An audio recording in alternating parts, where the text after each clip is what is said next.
Raiden Shogun. Where do I even start? One of the most popular Genshin Impact characters ever to never get a single skill figure made from licensed figure brands. Hi and welcome back to the channel. I'm Steven. Today with a third-party resin figure review, the first one for year 2025. Well, I don't review that many to begin with, but this one is something special. And even if she does not come with opie or a pink color slit like, the ones that are being banned in China right now, does not matter. So what you're looking at, this is ABsinthe Studios 1/6 scale Raiden Shogun from Genshin Impact. When she went on pre-order back then, I think the standard version was around like 230 or 250 US dollars, way below 250 bucks. That was pre-order price. But if you were to find one today, good luck looking for her at normal pre-order prices, obviously, right? These things are rare the moments they are being released, unless there is an overproduction or something really bad happens and people were cancelling their pre-orders all over the place. Then you might find a third-party resin figure for cheap, because not many are being made to begin with. Okay, this Raiden Shogun did have an 18+ version, but yes, Chinese brands nowadays, they can no longer sell those kind of figures to the mainland Chinese. So all I have over here is all you get. That is fine. I don't care really, right? Speaking of the height, this is only a 1/6 scale, right? The height is 42 centimeters all the way to the top of this effect part over here. Yes, and head height is around 38 centimeters, partly thanks to the base over here. So this is a very tall figure for 1/6 scale, pretty much equivalent to the height of a 1/4 scale Barney figure by freeing, around 40 centimeters, right? 40 plus. The assembly process, the unboxing and assembly, well, the box and the packaging was kind of bland and mid. Like, Jingliu's box was amazing. But this Raiden Shogun, the box was a little bit meh, not that it is important.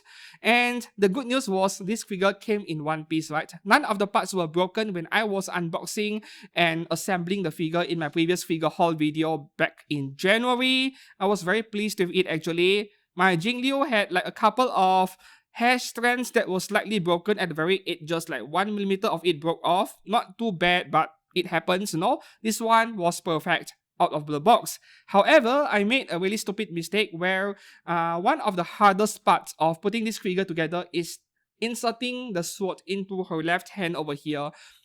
It is not easy, because you not only have to insert the sword handle into a very fragile part, which is her hand, her fingers over there. You need to adjust it at an angle where it is directly coming out from the center of the effect part over here. And both the effect part as well as the sword and the hands as well, they are extremely fragile. So it took me like a whole 5 minutes trying to get it right. Of course, in my unboxing video, I cropped off that portion, otherwise the video would be too long. But in the process, I broke a very small part on the sword, but I managed to glue it back, like perfectly done, and you couldn't see a trace of it at all. Like, I have no idea how I did it, but if there is an advice I can give, if you have a very small broken part, you cannot drip super glue directly from the tip of a super glue bottle. You are going to ruin the paintwork by putting too much glue. You need a very thin and even layer, and the best way to do it is to use a brush, right?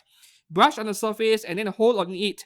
And because this is a small part, it began sticking on the figure merely 15 seconds in, right? And given that I have very big and thick fingers, this was very difficult given how small the part is. I used a tweezer, obviously. Another small problem I have is this small tiny part over here. This is supposed to go into her right sleeve over here. Yeah, the very edges over here. And it is kind of loose.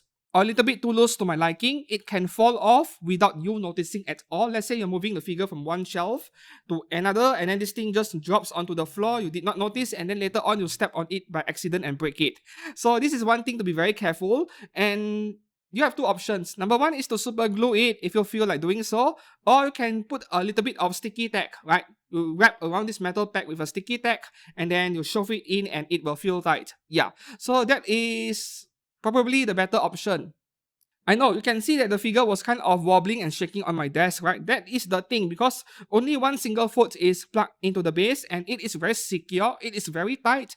Every single magnetic part on this figure is very tight and strong. I'm happy with that.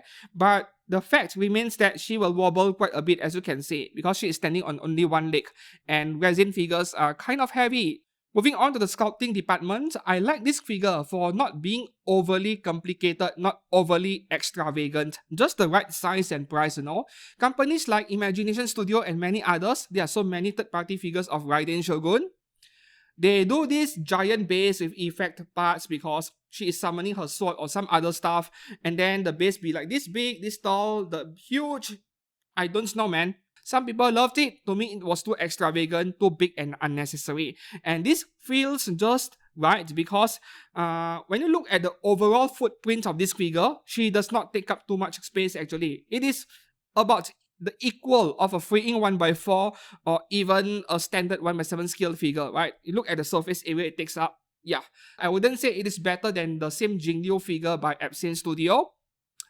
I would say they are about on par, about equals, right? There are some parts where this figure is more detailed and some parts where Jingliu is more detailed. Overall, I'm very happy. I can give the sculpt an easy 9.5 out of 10. Yes. This is for the standards of a 1x6, of course. For 1x4, I would expect things to be more detailed. Like I want to see fabric-like texture on the surface, where some 1x6 scale resin figures are doing it to their figures. There are none of it over here, but I don't mind that. As for the face of this figure, oh, this is beautiful. One of the biggest problems with this figure is that because of her pose, it can be very difficult to enjoy looking at her face. Because you're supposed to look at her from this angle with her arm blocking her face partially. And my best advice is to display this figure on the lower section of your shelf, because you will want to look at this figure from a higher angle. From above her eye level, look at her from this angle, she looks really nice. Granted, this is also a resin figure that is sort of heavy. You do not want to put this up somewhere very high. So the face is also an easy 9 or even 9.5 out of 10. I have no complaints at all. Moving on to the paintwork, this figure is right up there alongside the very best genuine PVC figure brands out there like Apex Toys, Alter, Good Smile even, right? And there are two main types of resin figure companies. The first type is that they don't care about the hair. They give it one single flat shade of grey color or whatever color can think of. And then the second type is that they will do like 10 or 20 different shades of the same color on the hair. This is the latter. I mean, her hair over here is quite the sight to behold. I know you will point out, I love my purple hair waifus, but that is besides the point, you see. You look at the paint on the hair over here, I have no idea how many shades of purple and violet they have slapped on her hair, but the end result is just quite the sight to behold. The hair is actually the most attractive part about this figure. And from an angle over here, from behind, it is beautiful. Well, let me turn around the figure and show you over here. Right, the hair is beautiful, as you can see over here. And then, as for everywhere else, her outfit and the decal work, I have zero complaints so far. The paintwork is extremely precise. I don't see any paint bleeding or paint scratches, paint transfer. Well, paint transfer is just a matter of time because, you know, especially the part where her hand is holding the sword, if you adjust the sword frequently enough, it is going to end up scratching the inner surface of her hand over here, and paint transfer will happen because, yeah, friction over there. So resin figures in general, you will want to assemble them only once and you leave them forever on your shelf untouched. Don't try to adjust anything, otherwise paint transfer will eventually happen. Yeah. I'm not sure about the material science behind these different materials over here, but it feels like resin figures are a lot easier to scratch than PVC figures. It is like when two different parts come into contact, it feels like the amount of friction is greater, right? It is a bit like rubbing a piece of plastic against your face and rubbing a piece of sandpaper against your face, if you get the rough idea over here. One has more friction than the other. Same thing with resin over here. Overall, straight out of box, up to the assembly point, I'm very happy with the paintwork. I don't see any flaws at all. Yeah. One more thing with attention to detail on the skin area that applies to third-party resins more than genuine figures is that they put this pink color tinge of shading on the fingers region. And sometimes the toes as well if the figure is barefooted. Like you look at her hand over here, the very end of the fingers, they are slightly pinkish. I don't see this very often in genuine PVC figures. So these are the kind of attention to detail and shading that I look for in anime figures. So the paintwork on this figure is also a solid 9 out of 10. Moving on to the last part of this figure, which is the base. You know what? I wish that there is a bootleg of this figure. Maybe it exists. I need to find it, right? Because I wanted a replica of the base over here. The same exact replica, but without this bowl over here holding this water effect part. I just want the rooftop over here. This Japanese or Chinese broken rooftop. I want it for dioramas of my other figures like the FGO figures. So I was thinking of retrieving a unit from the bootleg copy and maybe repainting it myself. Yeah. So speaking of the base over here, it does make the figure look more majestic, and this is just about the right size and the right amount of detail I would love to see in a figure base.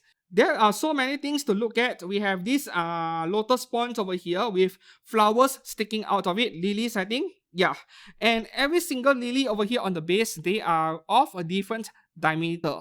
Yeah, so I thought that I could just plug each flower into any hole in the base. No, every single flower on the base has a slightly different diameter, so it feels like a guessing game, which one to go into which hole. You know, there was no instruction sheet in the box somehow. Yeah, you probably don't need it to assemble this figure as I've shown you guys in my unboxing video, but still please give us an instruction sheet with numbered parts to make it even easier. Overall, I have no complaints about the base at all. The base is a perfect 10 out of 10. Well, 9.5 out of 10, not 10 out of 10, because the last missing 0.5 point goes to the flowers over here, right? The lilies over here. I wish that they were made of softer material. Maybe the main stalk over here, the green color stalk, there is a metal wire inside. Maybe there's metal inside, I don't know, but I don't dare to test it by bending it. No thank you. I mean, if they were a little bit less fragile, the base would be a perfect 10 out of 10. Yeah. So coming to a conclusion for today's Raiden Shogun figure review. Number 1, this is an excellent Raiden Shogun resin figure, and this is almost perfect. If this tiny part over here wasn't loose, or if the sword is a lot easier to assemble and plug into the figure, this would have been a perfect 10 out of 10 figure as far as third-party resins are concerned. This is nearly there, right? So now, I have a lot of respect and expectations on ABsinthe Studio. Whatever they come up with in the future, I might go back and buy more of their figures in future if they make something that I actually like. For me, it is all down to whether I like the figure or the character design. It is that simple, right? So this resin figure of Raiden Shogun from ABsinthe Studio comes as highly recommended. The bad news is good luck looking for one at a normal price. Yeah, it is possible, but firstly, you have to look around Taobao, where not shipping a resin figure from Taobao is extremely risky because, yeah, you can kiss your refunds goodbye if anything bad happens. I mean, even if you go through an agent, right? Yeah, things are a lot more complicated than usual. For that reason, I would rather you get resin figures from figure stores where you can communicate directly with, be it OSGK or any other store you prefer for the matter, right? For those of you who can communicate in Chinese, you want to get it from Taobao, yes, you can, but it is the same thing.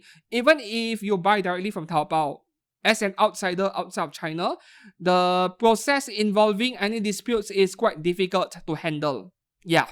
So that is all for today's figure review of ABsinthe Studio's 1/6 scale Raiden Shogun. I hope that you enjoyed this review today, and if you did, please give this video a like and subscribe to this channel for more content like this. One more thing, a big thanks to those of you who are supporting my Patreon by subscribing to the basic tier. Thanks a lot. Yeah, please do check out my Patreon if you feel like supporting this channel in any way, and do join my Discord server, link in the descriptions below. All of the links are down in the descriptions. Yep. And I'll see you guys again very soon. Thanks again for watching, and goodbye.